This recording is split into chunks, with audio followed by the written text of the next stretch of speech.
Hello students, जैसे पिछले video में हमने बात की थी फंजाई के जनरल कैरेक्टर्स की और बहुत सारे कैरेक्टर्स के बारे में डिस्कस किया।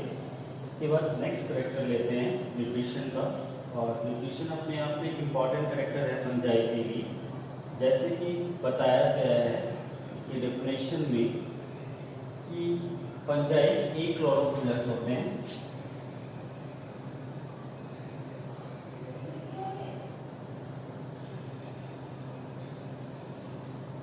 अर्थात फंजाई में क्लोरोफिल नहीं पाया जाता। और क्लोरोफिल नहीं पाए जाने के कारण न्यूट्रिशन में यह हिट्रोट्रॉफिक होते हैं। हिट्रोट्रॉफिक का मतलब परपोषी, ऐसे जीव जो न्यूट्रिशन के लिए दूसरे जीवों पर या सड़े गले पदार्थों पर निर्भर करते हैं। न्यूट्रिशन के बेस पर यदि फंजाई को डिफाइन किया जाए, उसको डिवाइड किया जाए, तो 3 प्रकार के फंजाई हो सकते हैं। जैसे first type parasite,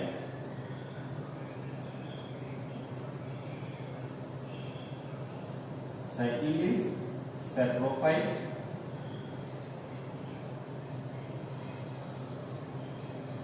third is symbionts. Parasite जिसको परजीवी बोलते हैं, सैप्रोफाइट जिसको मृतोपजीवी बोलते हैं, एंड सिम्बायोट्स जिसको सहजीवी बोलते हैं। पैरासाइट एक वर्ड से मिलकर बना हुआ है जिसका मतलब होता है पैराटोस। पैराटोस is equal to eating inside.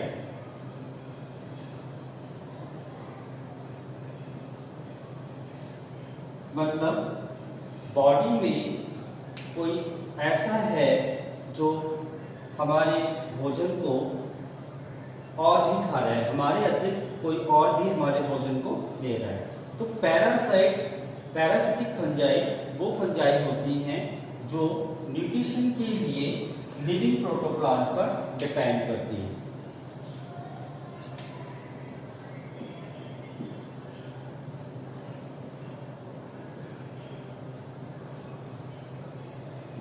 और जीवों में डिफरेंट टाइप की डिजीज कॉज करती है। प्लांट्स में, ह्यूमन बींग्स में, एनिमल्स में डिफरेंट टाइप की डिजीज कॉज करेगी। सैप्रोफाइट का मतलब होता है मृतोपजीवी।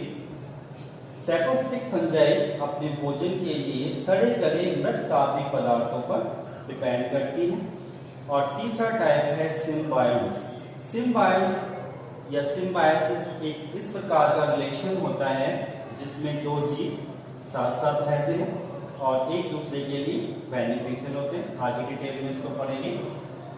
कुल मिलाकर फंजाई की न्यूट्रिशन की हम बात करें तो न्यूट्रिशन के बेस पर फंजाई 3 प्रकार की हो सकती है: parasitic fungi, saprophytic fungi and symbiotes. Parasite अपने आप में 2 प्रकार के होते हैं। जैसे बताया, पैरासाइट या पैरासिटिक फंजाई वो फंजाई होते हैं जो दूसरे प्लांट्स, एनिमल या ह्यूमन बींग्स पर डिजीज कॉज करते हैं। उस कंडीशन में जिन पर ये डिजीज कॉज करते हैं उनको बोलते हैं होस्ट।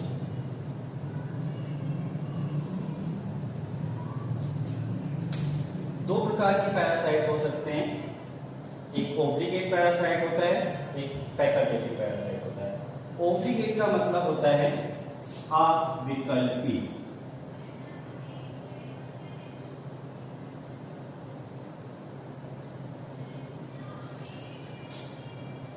फैकल्टेटिव का मतलब होता है विकल्पी। जैसा नाम से स्पष्ट है, ओब्लिगेट फंजाई अविकल्पी होते हैं। फैकल्टेटिव का मतलब विकल्प। अविकल्पी का मतलब होता है ऐसी फंजाई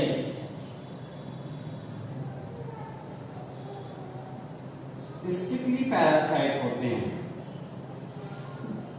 अर्थात यह अपने पूरी लाइफ पैरासाइट ही रहते हैं। एक्चुअल पैरासाइट होते हैं, स्टिकली पैरासाइट होते हैं, हमेशा पूरी लाइफ में पैरासाइट बने रहते हैं। पैरासाइट का मतलब कि हमेशा लिविंग प्रोटोप्लाज्म पर ही डिपेंड करते हैं और लिविंग प्रोटोप्लाज्म ना मिलने की स्थिति में ये डेड हो जाते हैं। कभी भी डेड ऑर्गेनिक मैटर पर डिपेंड नहीं करते। तो इस प्रकार के पैरासाइट होस्ट स्पेसिफिक होते हैं। ये कैरेक्टर्स की यदि हम बात करें तो ये स्टिकली पैरासाइट होंगे, हमेशा लिविंग प्रोटोप्लाज्म पर डिपेंड करेंगे और होस्ट स्पेसिफिक होते हैं। केवल कुछ गिने चुने प्लांट्स पर ही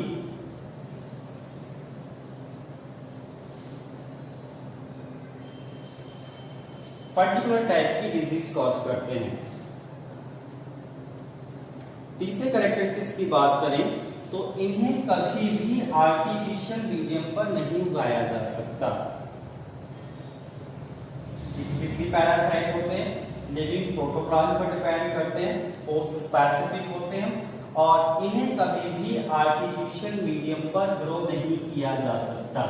जबकि विकल्पी पैरासाइट के बारे में हमें एक बात कहनी है कि जैसे ही नाम से क्लियर हो रहा है कि ये एक्चुअल में पैरासाइट नहीं है।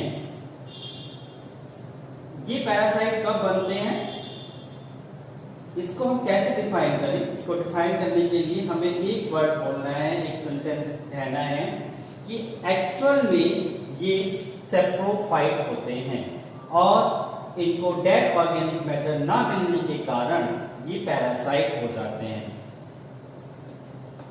और इनको आर्टिफिशियल कल्चर मीडिया पर भी ग्रो किया जा सकता है। इसका एग्जाम्पल है एस्परजिलस।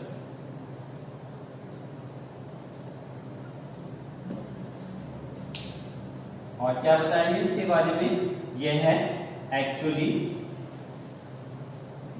सेप्रोफाइट होते हैं और कुछ खास कंडीशन में फैकल्टेटिव पैरासाइट बन जाते हैं। मतलब क्या है, इन्होंने एक विकल्प, एक अल्टरनेटिव यूज किया जिससे वो पैरासाइट बन गए। इनकी बेसिकली ये सेप्रोफाइट थे और कुछ खास कंडीशन में इन्होंने पैरासिटिज्म को एडिप्ट किया हुआ है। इसका एग्जाम्पल एस्परजिलस और इसका एग्जाम्पल है Puccinia and Cystopus.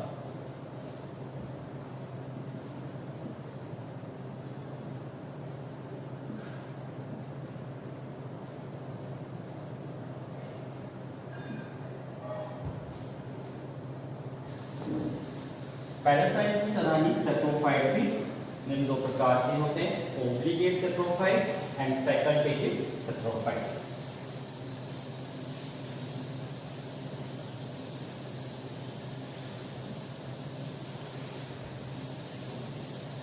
Obligate saprophyte अविकल्पी मृतोपजीवी, ये भी स्ट्रिक्टली सेप्रोफाइट होते हैं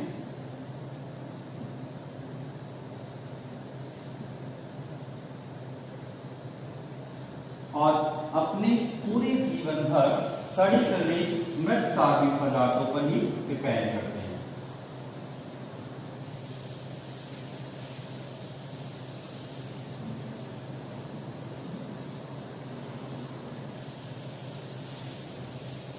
स्टिकली सेप्रोफाइट होते हैं, अपने पूरे जीवन पर्यंत dead and decay organic matter पर डिपेंड करते हैं और इनको, क्योंकि ये सेप्रोफाइट है, इनको आर्टिफिशियल मीडियम पर आसानी से उगाया जा सकता है।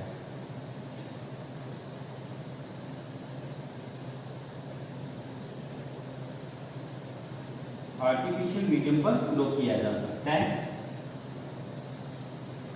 पैरासाइट की तरह ही फैकल्टेटिव सेप्रोफाइट को यदि डिफाइन करें तो फैकल्टेटिव सेप्रोफाइट एक्चुअली पैरासाइट होते हैं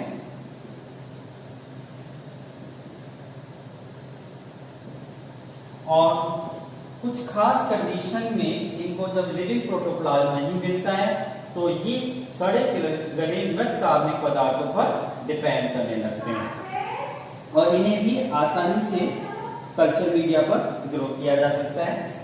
इसका एग्जाम्पल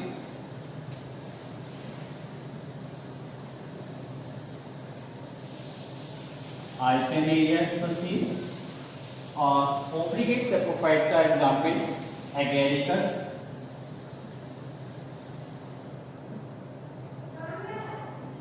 एगेरिकस है जो एक कॉर्कोफिलस फंजाई है, सड़े गले मृत कार्बनिक पदार्थों पर उगता है, इडेबिक फंजाई है। Alternaria early blight of potato cause करता है। तो इस प्रकार सैप्रोफाइट और पैरासाइट दो प्रकार के होते हैं और न्यूट्रिशन के बेस पर तीसरा टाइप की बात करते हैं हम सिम्बायोट। न्यूट्रिशन के बेस पर थर्ड टाइप के फंजाई होते हैं सिम्बायोटिक फंजाई। सिम्बायोट का मतलब होता है सहजीविता। सहजीविता इस पर एक म्यूचुअल टाइप का रिलेशनशिप है जिसमें दो जीव साथ साथ रहते हैं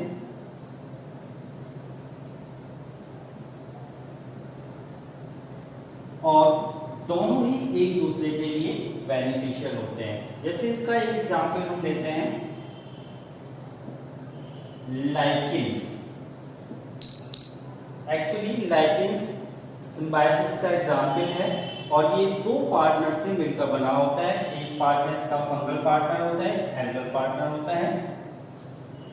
क्योंकि एल्गल पार्टनर ऑटोट्रोफिक होने के कारण अपना फूड सिंथेसाइज कर सकता है और फंजाई हेटेरोट्रॉफिक होने के कारण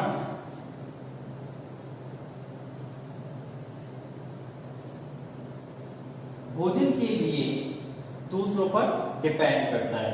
तो जब इन दोनों से मिलकर एक ऐसा जीव बनता है जिसे लाइकेन कहते हैं, जिसमें एल्गल पार्टनर फंजाई के लिए फूड प्रोवाइड करता है क्योंकि क्लोरोफिलस होने के कारण फूड प्रोवाइड करता है, जबकि फंजाई के हेटेरोट्रॉफिक होने के कारण यह है आसानी से सड़े गले मृत कार्बनिक पदार्थों से वाटर तथा मिनरल्स को एब्जॉर्ब कर सकता है। तो फंजाई एल्गी से फूड लेता है और एल्गी फंजाई पर वाटर तथा मिनरल्स के लिए डिपेंड करता है।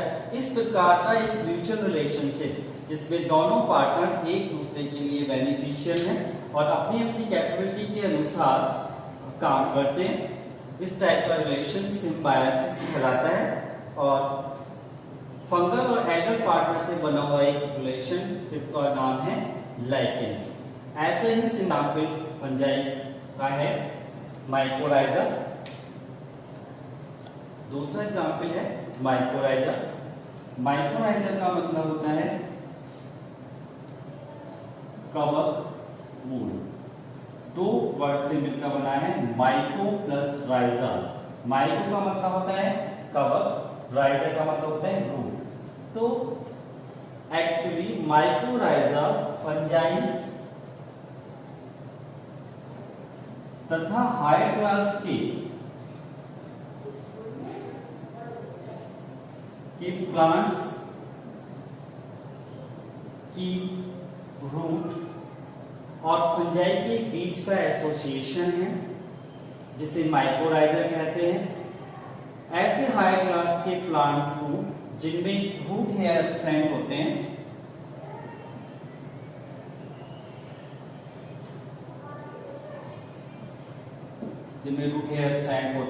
और वाटर एब्जॉर्प्शन के लिए वहां फंजाई उस रूट के चारों ओर मिलकर एक रूट हेयर की तरह कार्य करती है और बदले में ये फंजाई उन हाई क्लास की रूट से भोजन लेती है और उन प्लांट्स को रूट हेयर की तरह वाटर और मिनरल्स को एब्जॉर्ब करके प्रोवाइड करती है।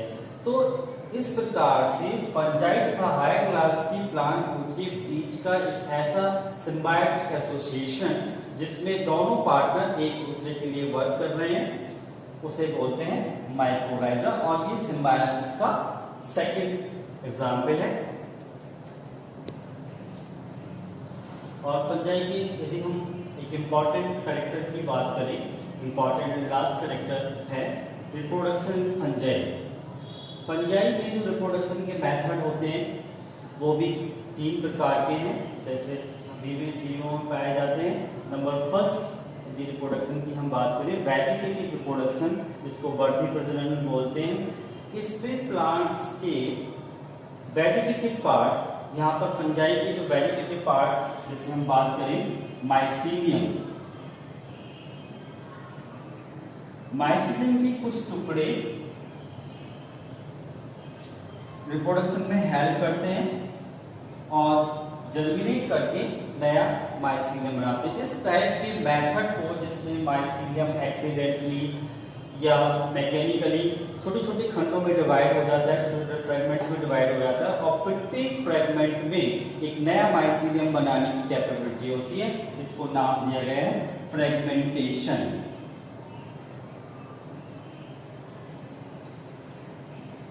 और मोस्टली फंजाई में इस टाइप का वेजिटेटिव रिप्रोडक्शन होता है। माइसीलियम वाली मोस्टली फंजाई में इस प्रकार का वेजिटेटिव रिप्रोडक्शन होता है, जिसको बोलते हैं फ्रेगमेंटेशन या खंडन। एसेक्सुअल रिप्रोडक्शन स्पोर द्वारा होता है,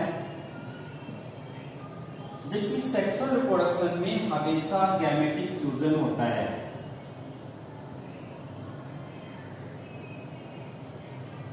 और किसी भी प्रकार की गैमेटिक फ्यूजन में निम्न 3 प्रकार की स्टेप्स का होना जरूरी है, जैसे प्लाज्मोगेमी। प्लाज्मोगेमी का मतलब कि उन दोनों फ्यूज करने वाले गैमीट्स के प्लाज्म का फ्यूजन। और इसका फायदा क्या होता है, इसका उपयोग क्या है, जैसे ही 2 प्लाज्म तैरते हुए एक दूसरे के पास आते हैं तो वो दोनों न्यूक्लियाई को एक दूसरे के समीप ले आते हैं, जिससे अगली स्टेप जो होती है वो होती है कैरियोगेमी। कैरियोगेमी का अर्थ होता है फ्यूजन ऑफ न्यूक्लियाई, और इसके बाद इसका लास्ट स्टेप होता है मियोसिस। तो किसी भी सेक्सुअल रिप्रोडक्शन में गैमेटिक फ्यूजन का होना मस्ट है, 2 गैमेट्स का फ्यूजन मस्ट है। और गैमेटिक फ्यूजन में प्लाज्मोगेमी, कैरियोगेमी और मियोसिस इसकी स्टेप्स होती हैं।